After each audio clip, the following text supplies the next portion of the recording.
Cette deuxième intervention, déjà, c'est de trouver quelque chose qui respecte les timings. Et c'était de vous faire un petit rappel sur le fonctionnement d'une équipe. Souvent, les stagiaires en formation nous posent des questions sur le management, sur les fondamentaux du fonctionnement, de la performance, sur ces choses-là. Donc j'ai essayé de synthétiser dans un document une intervention qui sera peut-être un petit peu plus théorique que celle d'avant, mais qui reprend quelques grands principes. Alors pour ceux, il y a des profs, il y a des staffs, il y a des machins, j'ai vulgarisé quelques concepts, hein, vous n'en voudrez pas, hein, on va faire simple. Mais l'idée c'était quand même d'évoquer avec vous quelques aspects clés, parce que parfois on cherche compliqué, en fait on se rend compte que les bases du fonctionnement d'équipe ne sont pas présentes. Donc avant de chercher compliqué, c'est juste quelques petites bases. Voilà, donc bon ça vous avez qu'à lire, c'est juste pour vous expliquer que je ne vais pas vous raconter une vérité, je vais vous expliquer deux, trois choses, mais pas la prétention d'avoir la vérité. En quelques mots, les rappels théoriques du concept d'équipe, la place du manager, comment gérer l'individu, comment gérer le groupe. Voilà les quelques points que je vais aborder avec vous. Alors, ça c'est juste pour se... Alors on est tous de la famille du handball, des fois l'intervention je la fais à l'extérieur, mais c'est juste pour se rappeler qu'à un moment, il y a 20 ans maintenant, en 87, c'était 200 000 licenciés, aucun titre, sport scolaire, pas de pro. Certains d'entre vous faisaient déjà partie de l'élite du handball à ce moment-là. Et puis aujourd'hui, 520 000 licenciés, deuxième sport co, 14 titres majeurs, la maison du handball, il y a eu tout un bond de faits, et notamment la partie performance. La question c'est de se dire, ben, on ne va pas étudier tout de comment on est passé de là à là. En tout cas, l'idée c'était de se dire comment on a réussi en 20 ans, un peu plus, à récupérer 29 podiums et 14 titres majeurs. Donc j'ai essayé de récupérer quelques valeurs communes, quelque chose de commun aux différentes équipes qu'on a pu voir. Alors, première question, qu'est-ce qui fait l'équipe? Alors, je vais essayer de reprendre quelques fondamentaux. Alors ça, c'est la somme des efforts combinés est supérieure à la somme de chacun. C'est une grande phrase qu'on retrouve théoriquement, sauf qu'on se rend bien compte que c'est pas toujours vrai, et que faire une équipe, c'est beaucoup plus compliqué que ça. Peut-être que vous, entraîneur, vous avez déjà été sollicité par des collègues ou des gens du monde de l'entreprise qui vous posent la question, tiens, toi, tu es entraîneur, tu peux pas m'aider, me filer un coup de main pour mon équipe? On se rend compte que parfois, les gens sont plus productifs quand ils sont seuls, quand on additionne des individualités. J'ai l'impression qu'aujourd'hui, la tendance, c'est de vouloir tout faire fonctionner en équipe. Mais fonctionner en équipe, c'est compliqué. Donc parfois, ça prend, parfois, ça prend pas.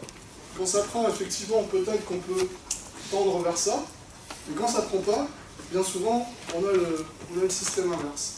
Donc comment on peut mettre les choses en place pour justement essayer de favoriser cette dynamique positive? Alors, ce que je vais vous dire, pour vous, entraîneur, c'est peut-être une évidence, mais tous les concepts, je vous enverrai le truc si ça intéresse les gens, tous les concepts théoriques, notamment un bouquin qui est assez intéressant sur l'équipe qui s'appelle La dynamique des équipes de Duvillard, si vous avez envie de lire un peu le soir. C'est un bouquin qui est hyper intéressant sur la dynamique des groupes et la dynamique d'équipe. Il met en avant les quatre aspects clés d'une équipe, c'est-à-dire le chef. Le chef, c'est quoi? On va dire que chez nous, c'est l'entraîneur. D'accord? Mais dans une équipe, vous allez me dire, il y a l'entraîneur, il y a les leaders. Il n'y a pas forcément un chef. Et je pense qu'à un moment, il doit quand même y avoir, quand on dit le chef, c'est l'autorité hiérarchique qui va être là pour trancher quand il y a nécessité de le faire. Parfois, quand une équipe fonctionne bien, l'entraîneur il va laisser faire, sauf que quand il y a des décisions à prendre, il faut recadrer. C'est là où c'est important. La notion de un chef, elle questionne aussi sur la capacité du pilotage à deux têtes parfois des équipes. Est-ce qu'il y a des équipes qui ont déjà réussi à fonctionner avec deux entraîneurs à un niveau identique en termes de responsabilité? Il y a eu des tentatives de fait. Par exemple, il n'en a pas parlé, Vincent, mais Dinard et Gilles, ça s'est pas fait comme ça, on leur a tendu un tapis rouge. Au départ, Guillaume Gilles, il est arrivé là un peu... c'est entre nous, il a été positionné au départ, Onesta lui avait dit, tu seras l'équivalent de Didier sur l'équipe de France. Tu seras le co-entraîneur. Sauf qu'entre eux, ils se sont dit, non, c'est pas possible, co-entraîneur. C'est que toi, tu es entraîneur, moi je suis adjoint. Et dans l'affichage, c'est comme ça, et dans la réalité, c'est aussi comme ça. Quand il faut trancher, c'est Dinard qui tranche. Donc un chef, avec des rôles différents. Le deuxième paramètre qui est intéressant, c'est un objectif commun. On reviendra sur ces notions-là. C'est des questions qu'il faut se poser en début d'année, c'est-à-dire l'objectif commun. On se rend compte que parfois, alors c'est pareil, ça vaut dans le sport, mais ça vaut aussi dans le monde externe. On se rend compte que les gens sont ensemble, ils vivent ensemble, ils s'entraînent ensemble, mais en fait, est-ce que l'objectif de la saison, est-ce que l'objectif il a été partagé? Est-ce qu'il est identique pour tout le monde? L'objectif, ça peut être un objectif de résultat, de classement, mais ça peut être aussi des objectifs de fonctionnement, des objectifs de vie, des objectifs de performance, il y a plein de types d'objectifs. Donc c'est un ou des objectifs communs, mais en gros, c'est est-ce qu'on va tous dans la même direction? C'est également vrai pour ceux qui entraînent des équipes de jeunes ici. Parfois, vous vous dites, ouais, l'objectif c'est de se qualifier en phase haute, l'objectif c'est de se qualifier en moins de 18 France. Ou alors c'est les spécialistes, ceux qui entraînent en prénat, c'est de se dire, on joue la montée.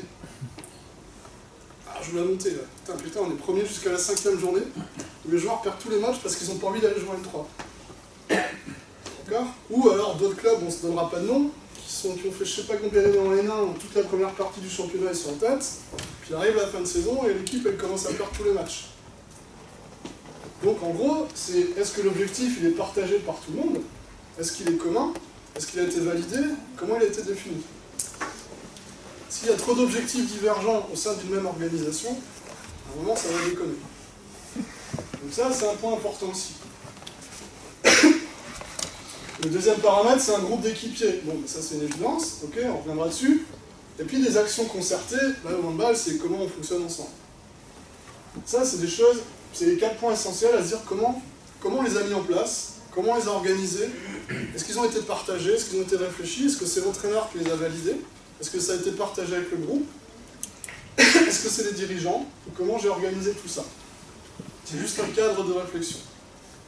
Aujourd'hui, ce cadre de réflexion, je pense que, quel que soit votre niveau d'équipe, en début d'année, les 4 points devraient être clairs avant d'arriver sur le groupe. Voilà. C'est un peu plus compliqué dans les équipes jeunes. Non? Pourquoi? Parce qu'au départ, même si on discute avec les jeunes, les garçons, après il y a quand même les parents qui imposent leur loi sur certaines choses, c'est-à-dire bah non, ma fille n'est pas là ce week-end, ou mon fils n'est pas là ce week-end, ou c'est pas forcément, bah non, moi je ne me déplace pas parce que c'est trop loin. Ça met quand même certains bâtons dans les roues pour certaines choses. Parce que tu as ton objectif à toi, et qui ne correspond peut-être pas à l'objectif des parents. Oui, moi l'objectif, je le propose aux jeunes qui sont dans l'équipe. Si elles sont d'accord, les gamines. Mais après, les parents, s'ils ne veulent pas emmener leur enfant, ils ne peuvent rien faire grand-chose. Alors, la question dans un cas comme ça, c'est est-ce que si toi tu as un objectif ambitieux, par exemple de t'entraîner 3-4 fois semaine, etc., est-ce que cet objectif-là ne doit pas aussi être partagé avec les familles, si tu estimes justement qu'au fur et à mesure de la saison, c'est les familles qui vont devenir un frein à la réalisation de ton objectif? Mais moi, je leur fais une réunion en début de saison, je leur explique. Mais ils me disent tous oui. Mais en mois de fin août, début septembre, ils disent tous oui. Mais quand arrive la période avant les examens, ou le bac, ou machin, tu comprends ça. Ça j'ai compris, en tout cas. Ça, c'est le problème. On va pas faire une intervention sur les parents. L'idée, c'est de se dire, si vous estimez que les parents font partie justement d'un élément de constitution de votre objectif, c'est indispensable que les parents soient associés à ça. Comme pour ceux qui entraînent des seniors dans un secteur un peu plus de performance, peut-être que l'objectif il doit aussi être partagé avec les dirigeants du club. Ou voire des partenaires, voire des gros partenaires, peut-être. Voilà. Jusqu'à où on partage l'objectif. C'est une vraie réflexion aussi à avoir. Il n'y a pas de règle. En tout cas, si tu estimes que les parents vont être un frein à ta réalisation, c'est important qu'ils soient associés. Donc moi je pense que ces 4 points-là, que vous entraîniez des moins de 11 ou de la D1, c'est des points qui sont des éléments structurants qu'on retrouve dans une équipe, tout le temps. Après, ils ne vont pas être partagés de la même façon. Les objectifs, les actions concertées, par exemple, évidemment, si on est avec une équipe de débutants, peut-être qu'on n'aura pas le même niveau de réflexion qu'on a avec une équipe de performance. Par contre, la démarche de dire « je vous associe un peu à la construction du projet de jeu », eh ben, c'est une démarche qui est réalisable avec quel que soit le public. C'est aussi réalisable avec des moins de 11, voire avec des débutants. Mais après, ça ne va pas être les mêmes niveaux de discussion, ça peut être les mêmes points de discussion. D'accord? Par l'objectif commun, c'est pareil. Peut-être que l'objectif de perf, parfois il est décidé par le club, et peut-être que l'objectif de vie, Est-ce qu'on s'entraîne, ou l'objectif d'organisation, est-ce qu'on s'entraîne 3 fois, est-ce qu'on s'entraîne 4 fois, est-ce qu'on s'entraîne 2 fois, est-ce que les jeunes s'entraînent une fois de plus que les anciens, etc. etc. C'est des choses qui peuvent être partagées aussi. Voilà. Moi je pense que plus c'est partagé ça en début d'année, effectivement il peut y avoir des écarts. Mais plus c'est partagé, plus ça a quand même de chances que ça fonctionne correctement. Parce que si c'est pas du tout partagé, hein, je peux même vous en parler dans plein de trucs, hein, même nous à la Ligue ou dans partout, dans toutes les organisations, quand les choses ne sont pas partagées, quand ça commence à se tendre, la première chose qu'on vous dit, c'est hey, démerde-toi, c'est pas moi qui ai décidé ça. Vas-y. Hein. D'accord? Je dis pas que ça n'arrivera pas avec votre équipe quand vous êtes en difficulté, mais à minima, vous pouvez ressortir à vos joueurs, les gars, ça on l'a validé ensemble en début d'année. Les gars ou les demoiselles.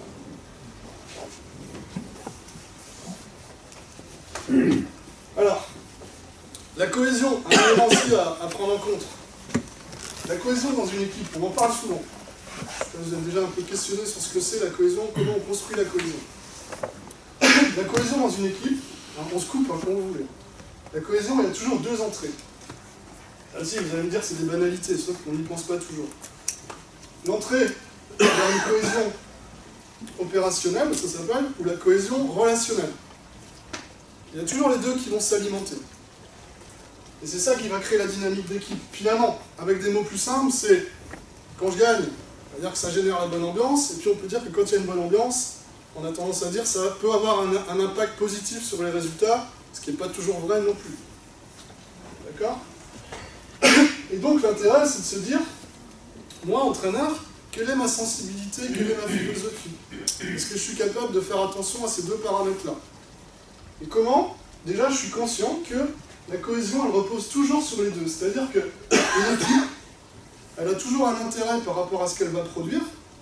Une équipe de sport, c'est le fait de gagner, de perdre un match, d'être dans la compétition. Mais une équipe, elle a toujours un intérêt aussi pour sa vie propre. C'est-à-dire que les gens, ils sont là pour faire de la compète, mais ils sont aussi toujours là pour un deuxième niveau, qui est la reconnaissance de soi, l'estime de soi, le fait d'exister, le fait d'avoir des potes chez les jeunes, le fait d'être valorisé, le fait de développer des compétences. Il y a toujours ces 2 paramètres qui sont présents. D'accord? Et donc l'idée, c'est de se dire, moi, entraîneur, sur quoi je vais mettre l'accent? Quelle est ma philosophie? Quelle est ma sensibilité? Est-ce que je suis plutôt perf? Est-ce que je suis plutôt vie du groupe? Au sein de vos équipes, vous allez toujours avoir des gens qui vont avoir un penchant un peu plus pour l'un ou un peu plus pour l'autre. Naturellement, il y a des gens qui sont super motivés par la compète. Naturellement, il y a des gens qui vont avoir un peu plus un penchant pour le relationnel. Mais ça, vous le trouvez, même chez les gens qui sont dans le secteur de perf, vous retrouvez des gens qui sont un peu plus centrés sur les valeurs, sur l'affect, sur le relationnel, et d'autres qui sont plus centrés uniquement sur la performance, les stats, les résultats. Même si on va dire que, ok, les mecs qui font du haut niveau, ils sont tous dans cette culture-là, malgré tout, quand vous grattez un peu la coquille, bah, vous vous rendez compte que derrière, ils n'ont pas la même approche. Ok? Donc ça, c'est toujours 2 paramètres qu'il faut prendre en compte et qu'il faut intégrer. La vraie question, c'est l'histoire de la plante verte. C'est-à-dire que si mes plantes vertes, c'est ce qui symbolise des équipes, c'est comment je vais faire le nécessaire pour que ma plante verte, elle soit toujours verte toute l'année. Parce que ce qui se passe souvent dans des groupes ou dans des équipes, c'est on fout un gros coup d'arrosage en début d'année. Le coup d'arrosage, c'est quoi? On va aller faire un stage 3 jours dans la forêt, on va faire de l'acrobranche, on va aller manger des pizzas, on va se prendre une bonne caisse tous ensemble, et puis on a fait la cohésion, c'est réglé. Et après, la vraie question, c'est pour ça que je prends l'image de la plante verte. C'est-à-dire on a un grand coup de flotte d'un coup, en se disant ça va suffire sur toute l'année. La vraie question aussi, c'est qu'est-ce que je fais au quotidien pour entretenir cette dynamique de groupe et cette cohésion relationnelle entre les gens? Qu'est-ce que je fais pour veiller, pour être attentif à dire, tiens, est-ce qu'il manque un peu d'eau, est-ce qu'il manque un peu d'engrais? Est-ce qu'il faut que j'en remette un peu? Comment j'entretiens ça au quotidien? Comment je veille à ce qu'il y ait des échanges? Notamment si les résultats ne suivent plus. Parce que souvent, on a l'impression qu'une fois que la saison avance, on va commencer à focaliser de plus en plus, autant, si je vous devais mettre un curseur, en prépa, on met un gros curseur sur le relationnel. On a le temps, tout va bien, on fait des trucs ensemble. Puis plus la saison avance, plus ça se tend, plus on va être centré sur uniquement le résultat. On gagne, qu'on perd, quand on gagne, en général, bah, ça entretient, on va dire, l'illusion que ça se passe bien. Puis quand on perd, ben, on va être de plus en plus bloqué et focalisé sur la défaite, et plus on est focalisé sur la défaite, plus on se centre uniquement sur le résultat, et on a tendance à en oublier le reste. en sachant que même si vous, entraîneur, vous vous dites « putain, il faut que je m'occupe aussi du reste », quand vous croisez vos dirigeants, quand vous croisez les sponsors et vous croisez les spectateurs, eux, ils ne vous amènent que sur la partie résultat. C'est la seule chose qui les intéresse en gros. C'est pas que l'équipe s'entende bien. Par contre, la vraie question derrière, c'est vous, entraîneur, vous dire, bah moi, quels sont mes leviers sur lesquels je vais pouvoir agir pour que ça change. On est tous conscients qu'on a tous envie de gagner les matchs. Ah non. Est-ce que mon problème, c'est plutôt qu'on joue pas bien, ou est-ce que mon problème, c'est plutôt le versant relationnel sur lequel il faut que je travaille? La vérité, elle est souvent entre les deux, attention. Hein. D'accord?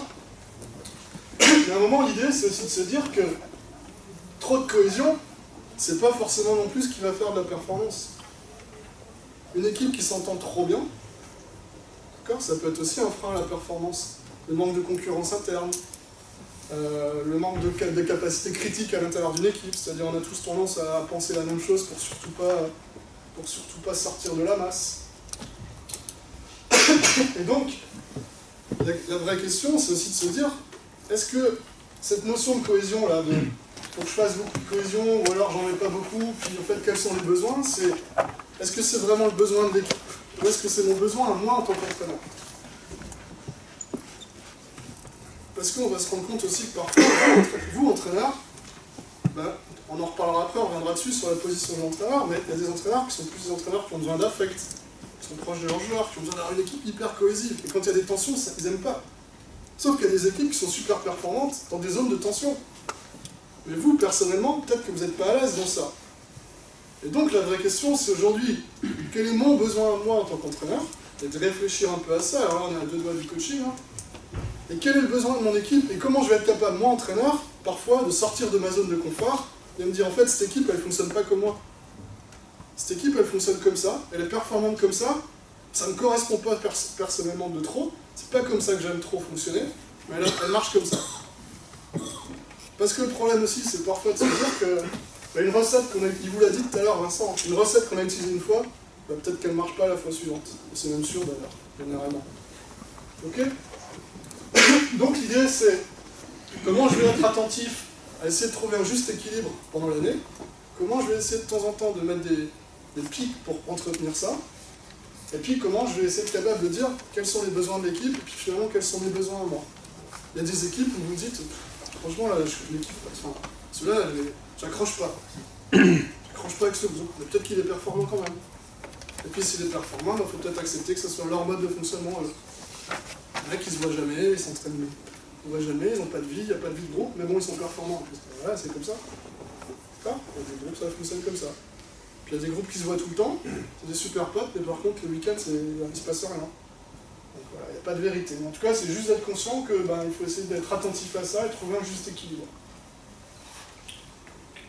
Pareil, pour en revenir à ça, quand vous avez la chance, au sein de votre groupe ou de votre staff, d'avoir un adjoint et d'être plusieurs sur le staff, je pense que c'est... Alors c'est peut-être une banalité que je vais vous dire, mais c'est intéressant de se répartir les rôles par rapport à ça et par rapport à la distance qu'on va mettre avec les joueurs.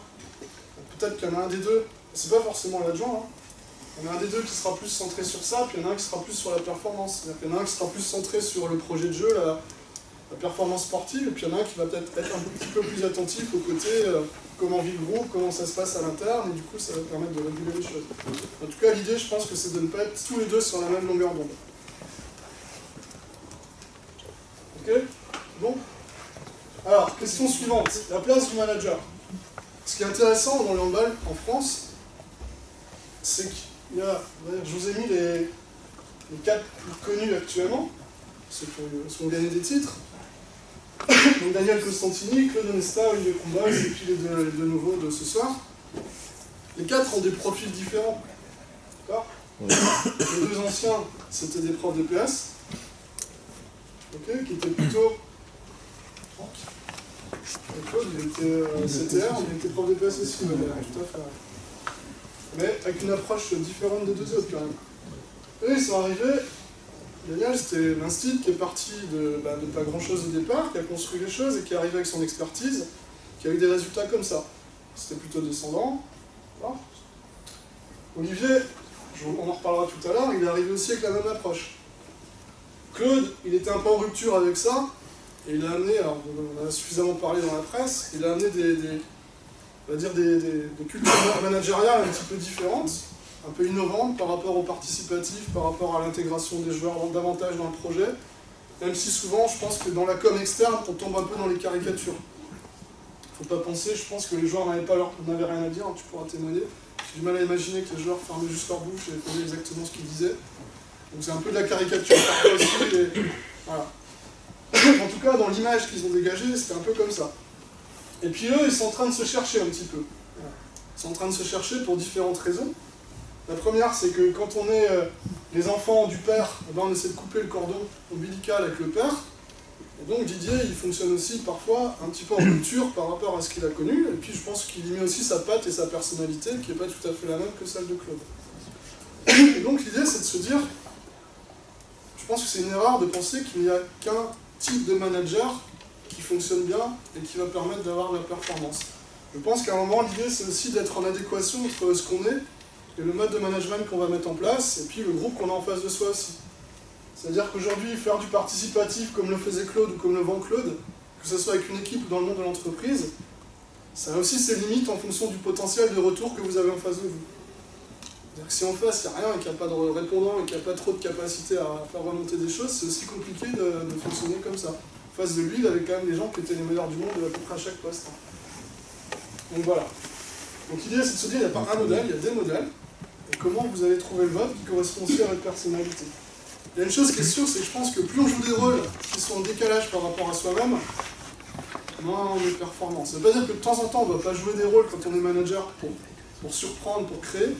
Mais dans la durée, je pense que c'est plus simple d'être soi-même, d'être entier par rapport à ce qu'on fait. Ça, c'est pareil, c'est un petit apport théorique. C'est sur les 5 types de leaders qu'il y a, 5 modèles de leadership. Il y a une chose qui est commune à tous les grands leaders, à tous les grands managers, c'est la notion de charismatique, de charisme. Tous ont ce point commun d'être des gens charismatiques. Après, il y a 4 types de leadership. Le leadership hiérarchique, okay, l'autorité, l'expertise, le paternalisme, et puis le côté héroïque situationnel, le général de Gaulle, les contextes qui font qu'il y a des émergences. On se rend compte que les 4 que je vous ai montrés avant, ils vont se positionner un petit peu différemment par rapport à ce modèle d'analyse. Daniel, on a plutôt tendance à le retrouver, évidemment charismatique, et ceux qui l'ont croisé, c'est un mec qui est hyper charismatique. Encore maintenant, il est plus tout jeune, mais à chaque fois c'est quelque chose, quand vous le croisez, il dégage quelque chose, quoi. Il avait une posture hiérarchique clairement établie vis-à-vis des joueurs, qui respectaient ou qui ne respectaient pas, mais en tout cas elle était clairement établie. Et puis il avait une vraie expertise, une vraie connaissance de l'activité, que n'avaient peut-être pas tous les joueurs. Je pense que, c'est un jugement de valeur, mais je pense que la connaissance et l'expertise de l'activité, elle est montée quand même avec le temps par rapport à la vidéo, le travail théorique et tout ce qu'il peut y avoir derrière. Donc il était plutôt dans ce positionnement-là. Si vous n'êtes pas d'accord. Vas-y.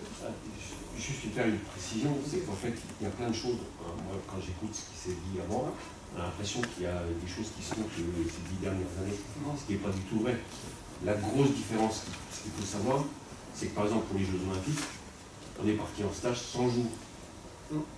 Si tu veux, c'est déjà la grosse démarche qu'il faut avoir. C'est qu'en 100 jours d'expertise, tu prends n'importe quel, au bout de 100 jours de l'expertise, il en a. Sauf que c'est plus le cas. Maintenant, il prépare un championnat d'Europe, il prépare un championnat du monde, il se retrouve entre Noël et Nouvel An. Ça c'est sûr. Voilà. Donc le séquençage, il le faisait avec des bouts de scotch et de la colle sur des VHS aussi. Voilà, non mais on est bien d'accord. Donc c'est vraiment la grosse différence qu'il y avait entre les deux. Tout à fait. En tout cas, l'idée, c'était des joueurs qu'il fallait faire monter en compétences, avec des volumes d'entraînement et de regroupement qui étaient très conséquents. Lui, dans son positionnement extérieur, dans l'image qu'il a dégagée, c'est pareil, je vous parle un peu de l'image commune qu'on a tous, il était plutôt dans la position du héros et dans la position paternaliste. Comme vous le voyez, tous ceux qui l'ont vu dans la presse, dans les reportages, il aimait ce côté clanique. Genre, c'est un clan, c'est une famille, c'est le premier cas. Peut-être le premier, je sais pas, tu me diras, c'est une connerie, mais tous les ans, il y avait des stages avec les familles. Les familles des joueurs, les enfants des joueurs qui étaient regroupés. Il voulait vraiment que ce soit une famille, l'équipe de France. Il l'a véhiculé, il l'a revendiqué, avec des codes communs, avec les anciens qui cooptaient les nouveaux, et il a vraiment véhiculé ce côté-là. Olivier, je l'ai mis là au début.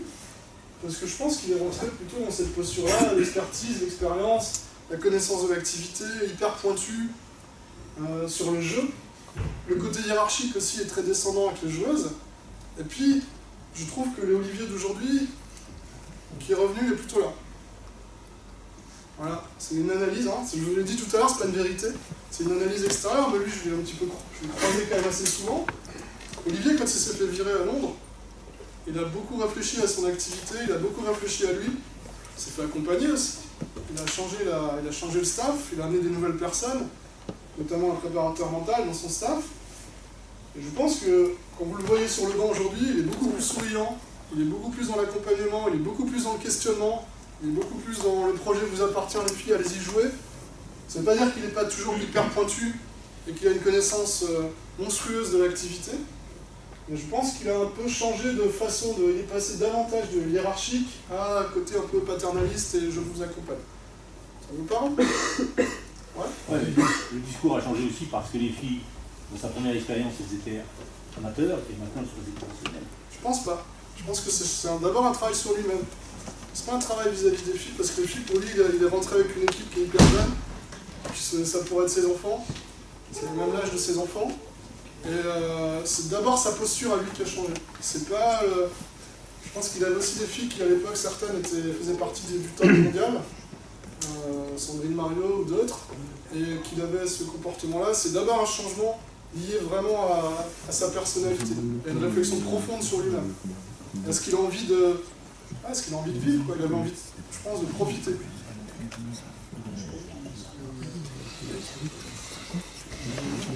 Suffisamment bien la personne. Mais c'est effectivement sa gestion des émotions.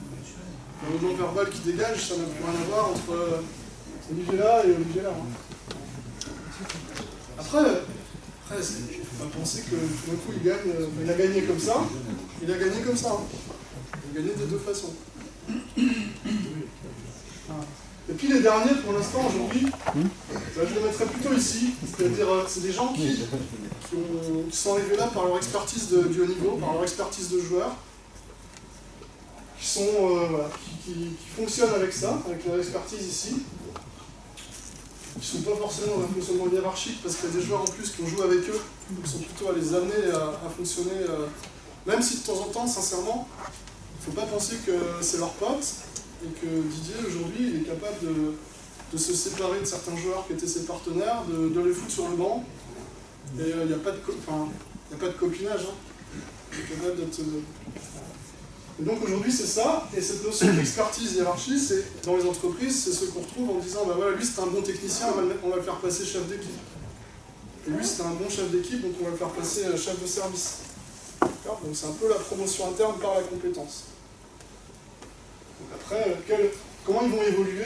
Vincent, il l'a dit plusieurs fois, c'est un staff qui se cherche, et c'est un staff qui va être intéressant à observer en situation de tension et de crise, parce que pour l'instant, au début, les résultats étaient plutôt positifs, les dernières compètes sont mitigées, et là, ils sont sous pression, là, parce qu'il y a la qualif pour les jeux qui arrivent. Donc ça va être aussi intéressant, quand vous êtes dans des staffs, vous l'avez tous vu, quand on gagne ou qu'on perd pas trop, ça va. Ce qui est intéressant à voir sur le comportement des gens, c'est quand on perd. Hein. Quand on est vraiment dans le dur, c'est là où les personnalités profondes ressortent.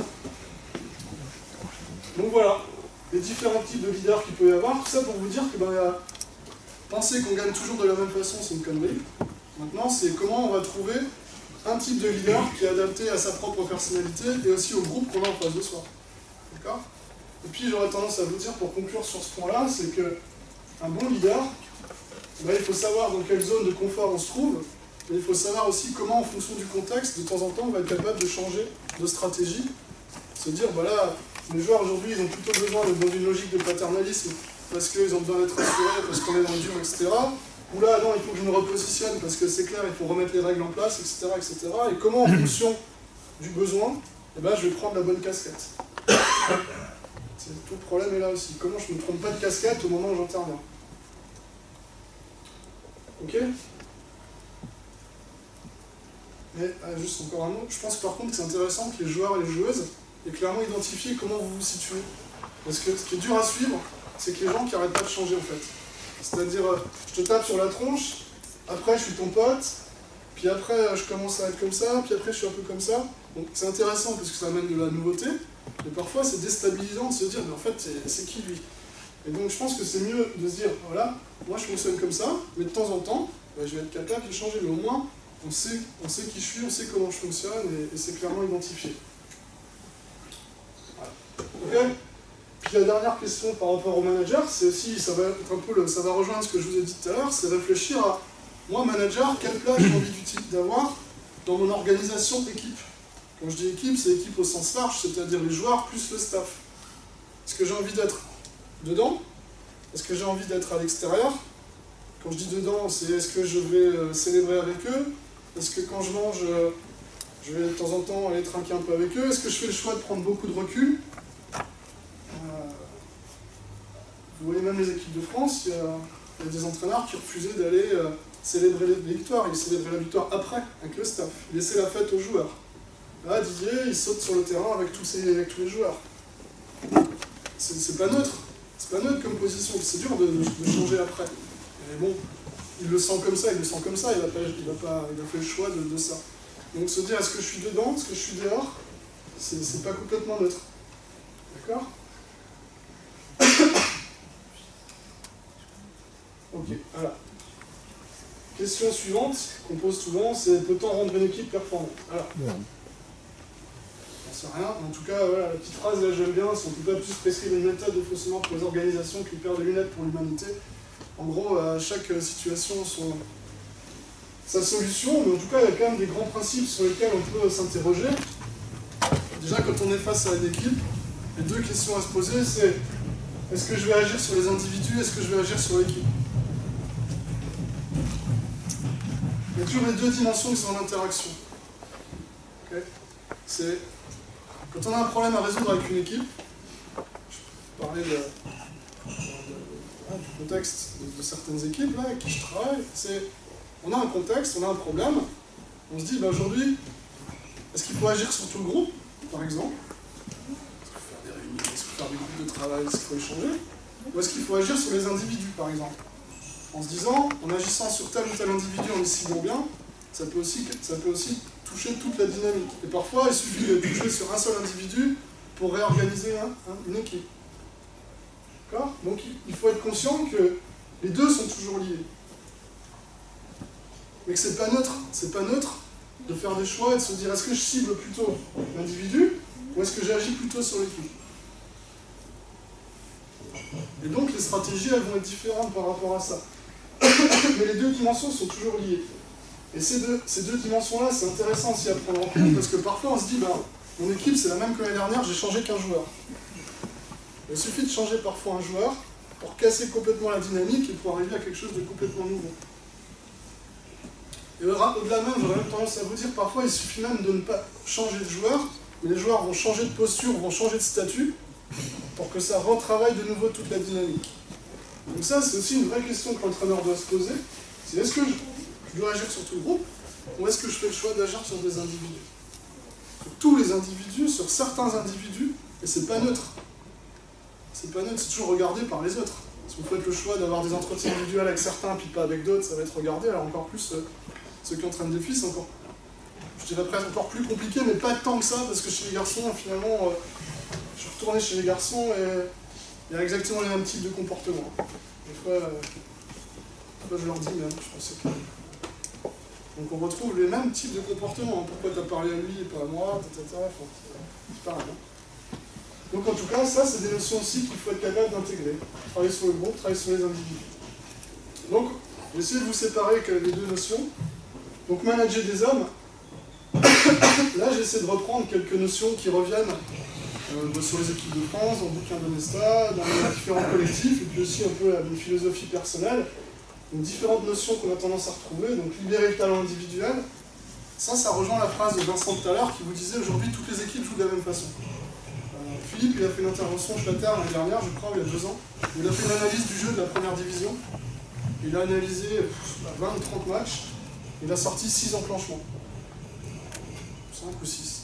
Tout le monde fait la même chose. Alors après, il y a 1 ou 2 coups comme ça de temps en temps, mais sinon tout le monde fait la même chose. Donc ce qui fait la différence aujourd'hui, c'est d'abord le talent individuel et la capacité d'avoir 1 ou 2 joueurs créatifs qui va vous libérer et qui va vous donner des solutions. l'intervention de Benjamin Brault, dimanche après-midi, c'est la prise d'initiative individuelle du joueur en attaque, justement au sein de ses projets collectifs. Et comment expliquer que ce n'est pas l'enclenchement qui peut marquer un but? C'est la prise d'initiative aujourd'hui du joueur qui va faire qu'on va trouver des solutions. Donc comment on libère le talent, et comment on met le talent au bon endroit, et comment on s'appuie sur le talent. Accompagner, j'en reviendrai dessus, la diversité, motiver, et puis la confiance et l'estime de soi. Alors, moi j'aime bien cette image. Et puis, ça c'est une image intéressante, je trouve, c'est de se dire, par exemple aujourd'hui à l'école, critiquer nos collègues enseignants, parce que j'étais aussi dans ce monde-là, mais aujourd'hui la tendance c'est de se dire, pour évaluer les gens de manière équitable, on va faire la même chose à tout le monde. Ça s'entend, hein, c'est logique, mais dans le sport ça ne peut pas fonctionner comme ça, c'est-à-dire qu'aujourd'hui, c'est comment on ne va pas essayer d'évaluer tout le monde de la même façon, mais comment chez tous les individus qu'on a, on va essayer d'identifier leur talent ou leur potentiel. Moi j'étais en conflit avec la Fédé quand je suis arrivé pendant longtemps, alors ça change un tout petit peu, et quand les gamines elles allaient en stage national, et qu'elles revenaient du stage national, systématiquement, il n'y avait que le négatif qui était mis en avant. Je dois faire ça, ne sais pas faire ça, et donc je renvoyais un mail en disant mais bon, explique-moi pourquoi tu l'as pris, et donne-moi quelques éléments pour pas qu'elle arrête le handball si je donne ton bilan, quoi. Et donc ça évolue vraiment. La philosophie, hein, si, ça évolue, la philosophie, je trouve que ça évolue vraiment dans le système, et dans plein de... Je dis pas qu'il y a pas encore des gens qui sont dans cet esprit-là, mais ça évolue vraiment. Et donc l'idée, c'est de se dire, au sein de mon collectif, est-ce que j'insiste quand je fais travailler mes joueurs sur ce qu'ils ne savent pas faire, ou est-ce que j'essaye d'abord de m'appuyer sur leur potentiel et leur talent, et puis comment, dans mon projet de jeu, je vais essayer de développer ces compétences-là. Souvent, les entraîneurs, quand on vous a en formation, la première chose qu'on fait, c'est de nous mettre tout ce qu'ils ne savent pas faire. Mais ça, c'est ancré dans la culture aussi française, quelque part. Parce que moi, j'accompagne les gamins du pôle à Strasbourg, là, du pôle d'excellence, et on fait beaucoup de travail sur ça, sur la connaissance de soi. Je leur pose deux questions. La première, les gars, c'est quoi vos pistes de travail? Et là, une liste, tout un catalogue. Je dis, mais aujourd'hui, c'est quoi tes points forts? Déjà là, ils sont presque mal à l'aise pour les exprimer. Ils sont presque gênés, certains, d'exprimer leurs compétences. Parce que dans la culture, on ne se met pas en avant, quoi. Et quand je leur pose la question bonus qui est, mais humainement, c'est quoi tes compétences? Qu'est-ce que tu vas apporter dans un groupe? Alors là, c'est la question bonus. Il y a des grands qui commencent à trembler, à avoir la voix comme ça, les larmes aux yeux. Et donc, c'est beaucoup plus facile dans la culture de se taper, de se fouetter, de dire « ouais, mais je sais pas faire ça, je sais pas faire ça, je sais pas faire ça ». C'est facile, ça n'engage à rien. Et donc, moi, je pense que c'est intéressant.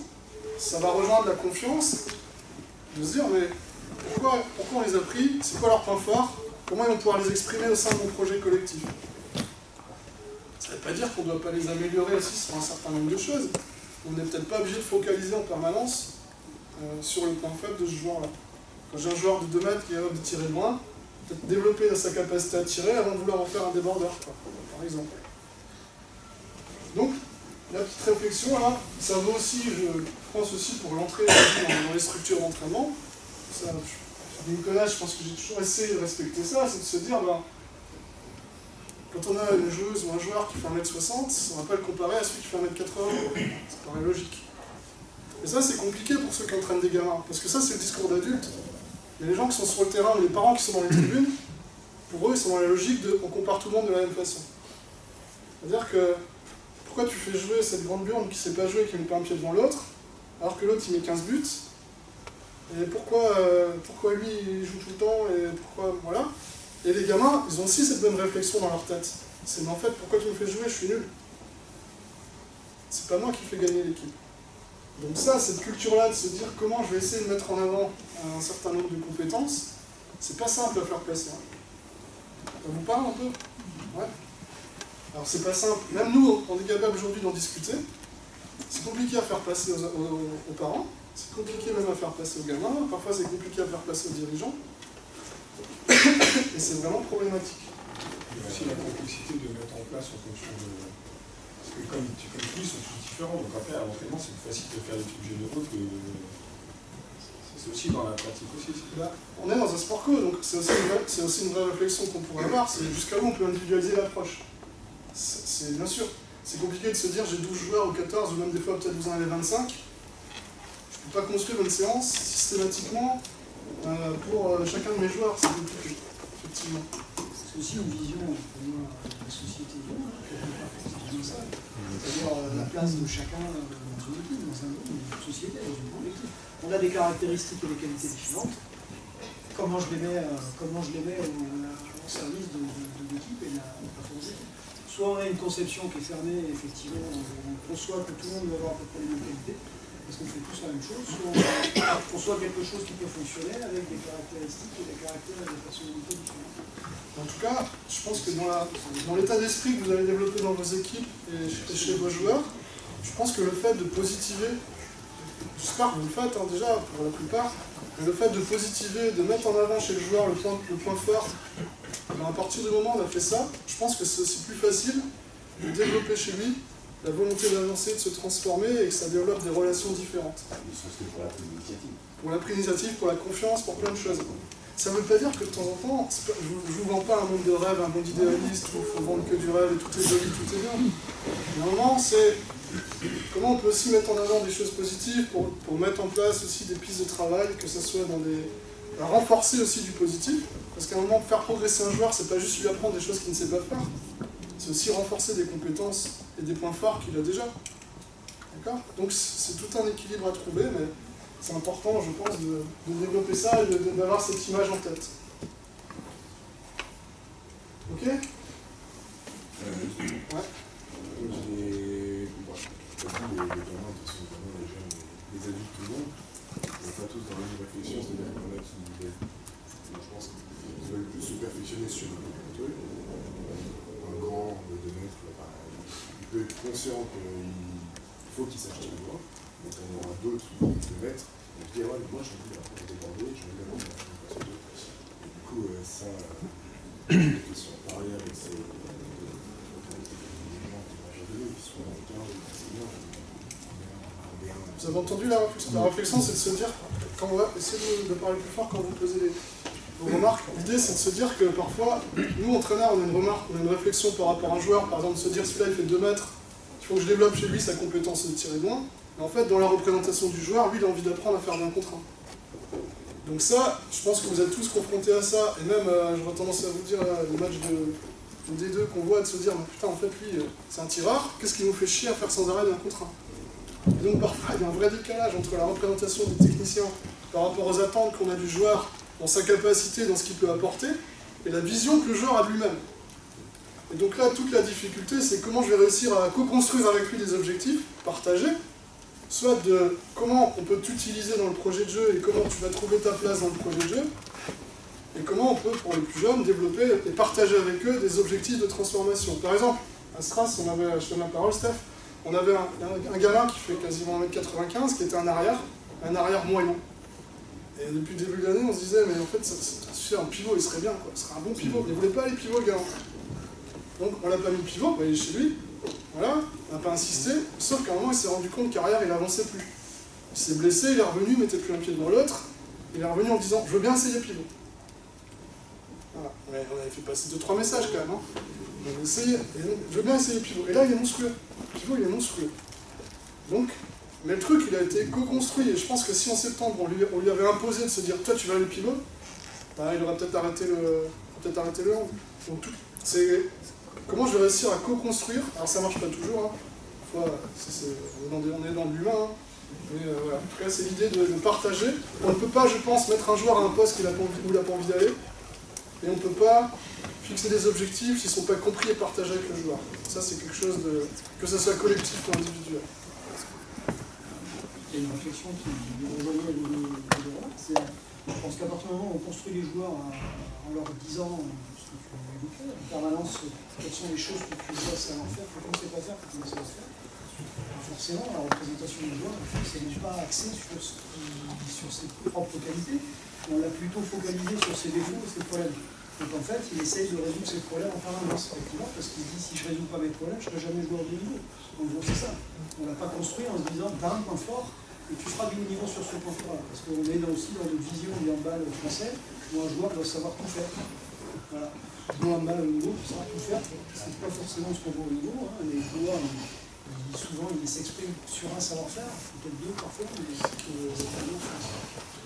par rapport à ce que disait David et la difficulté d'individualiser quand on a beaucoup de joueurs, on n'est pas forcément obligé d'individualiser toute la séance, mais on peut thématiser des séances pour un joueur, et puis ces séances elles vont profiter à tout le monde, et ça peut répondre aussi à la problématique d'Anthony, c'est-à-dire que le jour où on se dit je vais travailler pour mes petits duellistes, et le grand il va aussi travailler dans les duels, et ça peut l'aider, et aussi de se comparer aux autres, et éventuellement de se voir que c'est pas nécessairement son point fort, et par rapport à ce que tu disais, de reconstruire une image de lui qui est peut-être plus cohérente, tout en lui permettant de travailler d'autres choses. En tout cas, quand vous avez la chance d'avoir des salles entières, que des fois vous êtes 2 ou 3 sur les staffs, c'est pas tous, hein, c'est pas le monde idéal, hein.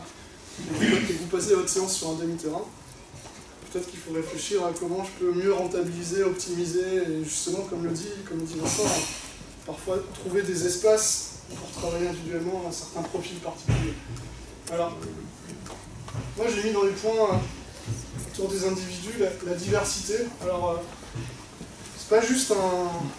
Pareil, c'est pas philosophique, je pense qu'on a la chance en France, dans le handball, d'avoir une vraie diversité. En tout cas sur les équipes nationales, mais même dans les clubs, ou même dans les pôles. Moi j'ai mis culturel et social, parce que quand j'avais le pôle à Strasbourg, j'avais des filles qui venaient du quartier d'Aude-Pierre, il y avait des filles un peu plus bourges, il y avait des campagnardes, et il y avait tout le monde, et cette diversité c'était vraiment ce qui faisait une vraie émulation, ce qui faisait grandir tout le monde. Par contre, cette diversité, il faut qu'elle soit équilibrée. C'est-à-dire à partir du moment où il y a plus cet équilibre entre les gens, ça ne marche pas. Par exemple, moi j'étais sur les collectifs nationaux pendant quelques temps. À un moment, on avait trop de filles qui venaient des quartiers parisiens, et c'est parti en vrille. Alors que quand on en avait quelques-unes, ça a amené une espèce de folie, une espèce de nouveauté, mais ça restait dans la logique de collaborer. Quand Vincent vous a dit tout à l'heure, il y a le groupe des Blacks qui va en balade, attention, c'est pas neutre, parce que chez les garçons, ça n'existait pas ça avant. Chez les filles, ça fait longtemps qu'il y a le problème. C'est pareil, il n'y a pas de micro, on n'est pas dans le foot, mais on a eu des vraies difficultés aussi avec certains collectifs, où on était à 2 doigts de l'apartheid, quoi. Où les joueuses ne se mélangeaient pas, où il fallait faire des chambres mixtes, où certaines ne voulaient pas aller dans tel ou tel lieu. La mixité, il faut l'organiser aussi, parfois il fallait la forcer un peu, il fallait la violenter. Hein. Et donc là, c'est intéressant de se dire, tiens, dans tel groupe, j'ai une fille qui est capable de se mélanger un peu avec les autres, celle-là, elle est capable d'aller aussi aller partout. C'est pas si simple. Et parfois, quand l'équilibre n'est pas respecté, quand il n'y a pas cette diversité, ce mélange qui se fait, ça peut vite poser des problèmes. Donc ethnique, je vous l'ai dit, voilà, c'est ce que je vous ai dit, c'est pas un mot vulgaire, hein, diversité ethnique, ça fait partie aujourd'hui, je pense que ça fait partie de la vie, et il faut qu'il y ait cette diversité, c'est la richesse du monde. Et puis la diversité de formation, c'est un point fort, c'est un point faible, ça dépend des points de vue. En tout cas, quand on est sur les collectifs nationaux et que vous avez une fille de Marseille, une fille de Bordeaux, une fille de Strasbourg, vous vous dites, c'est peut-être pas la même chose là. Donc il y a la psychorigide là, qui fait des trucs super bien équilibrés mais qui prend aucune initiative, il y a la fille qui fait n'importe quoi, voilà. Et donc à un moment, c'est aussi peut-être cette différence de culture qui, quand on arrive à les mettre dans un cadre commun d'expression, fait que ça amène un peu de nouveauté, un peu de folie et des choses qui sont difficiles à lire. Et quand vous voyez le Danemark ou la Norvège jouer, vous avez l'impression qu'ils sont tous été formés dans un moule. En France, c'est plus compliqué. Voilà. Mais c'est aussi aujourd'hui, penser qu'au niveau national, à la Fédé, ils sont capables de dire, dans les pôles, vous allez tous faire ça, ça et ça, ça va être compliqué. Hein. Ça va être compliqué. Et donc il y a des formations, il y a des cultures, il y a des approches, comme pour le poste de gardien de but par exemple, il y a plein de pays où il y avait des cultures de la formation.